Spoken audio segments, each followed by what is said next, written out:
to the Fermented World channel.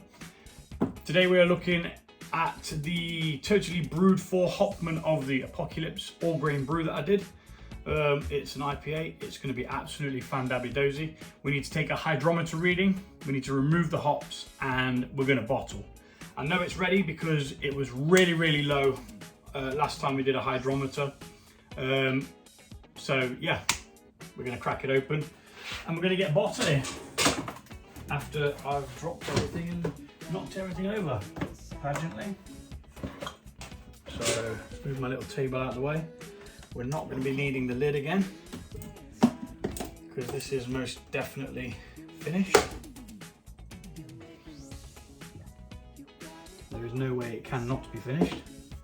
I need something to grab the hops in. Always ready, as you know. This bowl will do. And we're going to lift this bag out. My hands are clean, by the way. I've washed them in sterilising water.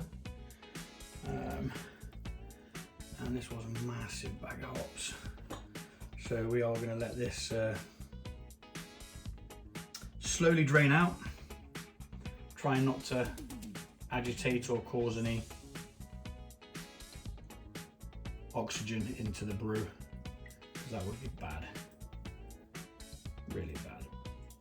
Some people might not want this step to be done, but the way I see it is there's probably half a glass of beer in there and I want it.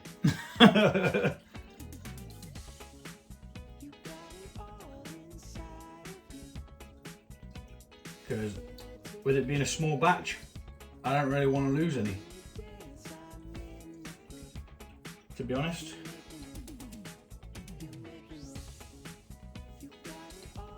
Yeah.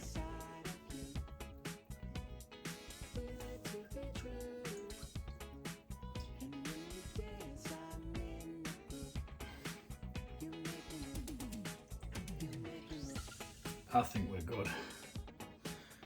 Quickly rinse the hands off.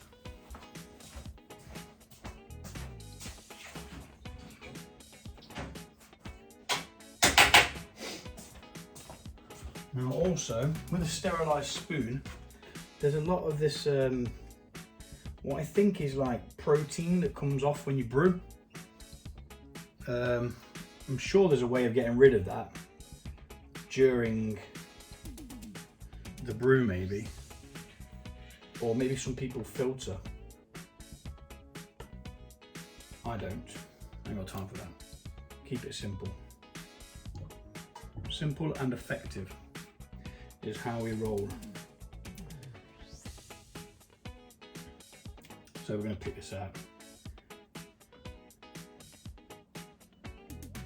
As much of it as possible, as we don't really want it in the beverage. Because it certainly doesn't look very nice. There we go. We've got 99% of it. So what we're going to do now is we're going to move this out of my way to bother me, and we're going to proceed to bottle. I've got 2 beers to bottle today. I'm probably not going to get them all done before the school run, but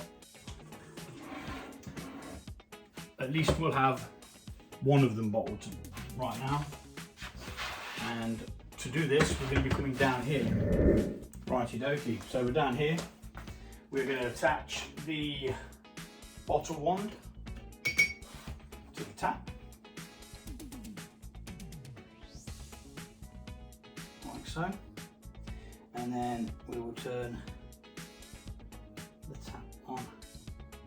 Make sure that's on a little bit better, and that should start flowing eventually. We'll get some bottles at the ready. All washed, sterilised today. Took forever, but it is a very important step, the washing and sterilising of bottles. You could be as sterile as you like in here, but if you're not sterile in here as well, you're putting it into the last environment it's going to be sat in, and it's going to cause an infection and your beer's going to taste like crap. Sterilise, sterilise, sterilise. Absolutely everything until you can't sterilize anything else. So this first one's going to be a little bit cloudy, but that's simply because it gets all the crud that's been sat on there waiting. And to be honest, I didn't attach the, got a little block that you can put onto the flow bit in there. And what that actually does is stops your sediment and stuff like that resting around where your tap's going to be. And then once we've filled it, we just put it over there.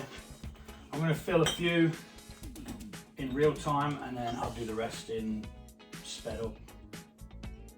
What we're aiming for is about this mark here, and then as we pull the bottle one out, it gives us the perfect amount left in there. And there is bits of the sediment coming in, but I wasn't paying attention. Damn, son! So yeah, pay attention when you're doing it as well. Crud. I'll do this last one and then we'll speed the rest up.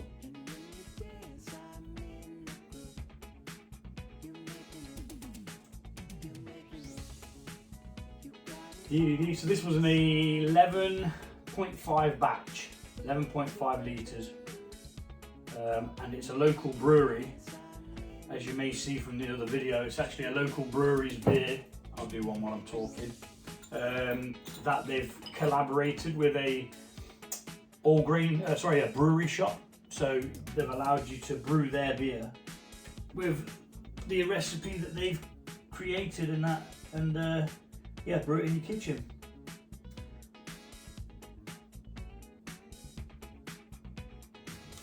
And the rest of them I'm going to do sped up because it's a little bit boring.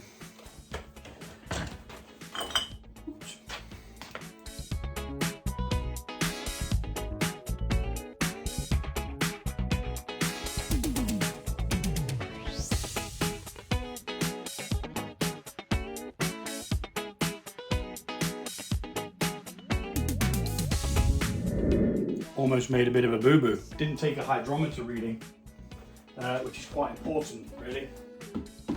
It's the only way that you'll know what your final ABV is of your beverage. So we're going to do that very quickly now.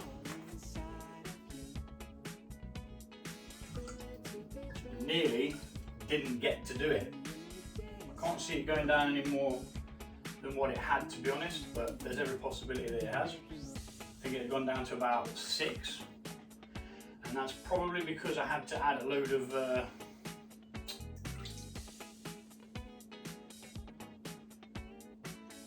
brewing sugar because there just wasn't enough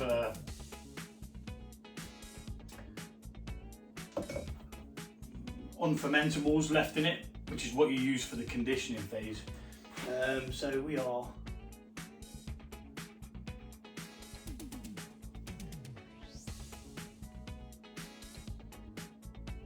it's the same, still 6.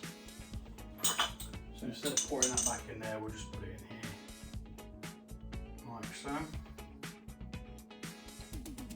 And we don't need to make a note straight away because it was the same. Yeah, very important. So this comes out at about 5.5. Maybe that's because it's gone further than the original beer should have done, but either way we know now. You make me look, you make me look, you got it all inside of you. Feel it to be true. And when you dance, I'm in the groove. Okay, so we've got 5, 10, 15, 16, 17, 18 bottles. I was supposed to get 20 out of it. I don't know whether I should have filtered this in some way, shape or form because there's a lot of gunk. I'll put a picture up of the gunk that's in there right about now.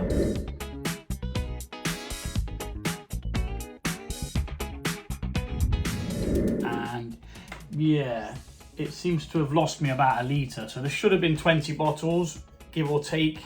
You do always lose a little bit because of the sediment, but Right, anyway, we're gonna get on to priming now, which is adding a small bit of sugar to it to reactivate the yeast. Then what the yeast does is it consumes the sugar, creates CO2, which then carbonates our beverage. And as simple as it is 1 teaspoon of normal sugar. Just like that. And then move to the next. Just like that.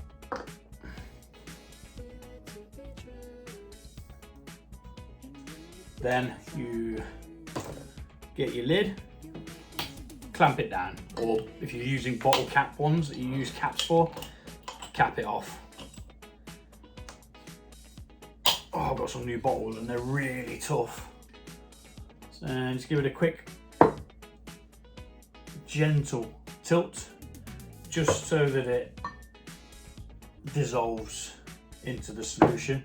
And I'm going to speed the next couple of ones up, because once you've seen 3 done, you've seen them all.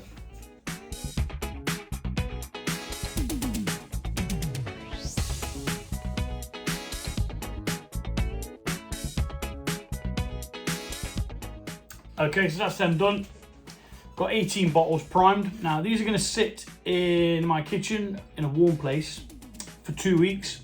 That will aid the yeast in creating its mini fermentation, which we called secondary fermentation. And then after that, they'll go into a cooler area for about a month. Now it says, I've read somewhere that you should leave a beer to mature the same amount of weeks as fermentable points that are left on it. So if your beer finishes at 1.012, you should leave it for 12 weeks. Now, I don't have the patience for that at all. I drink them probably way before I should do. I've never really had any that mature that long, and they always taste fine, to be fair. It may taste better if you wait longer, but let's face it, we want to drink it, don't we? So in about 6 weeks, this will be ready to drink. Until then, ciao. See you later. Thanks for watching.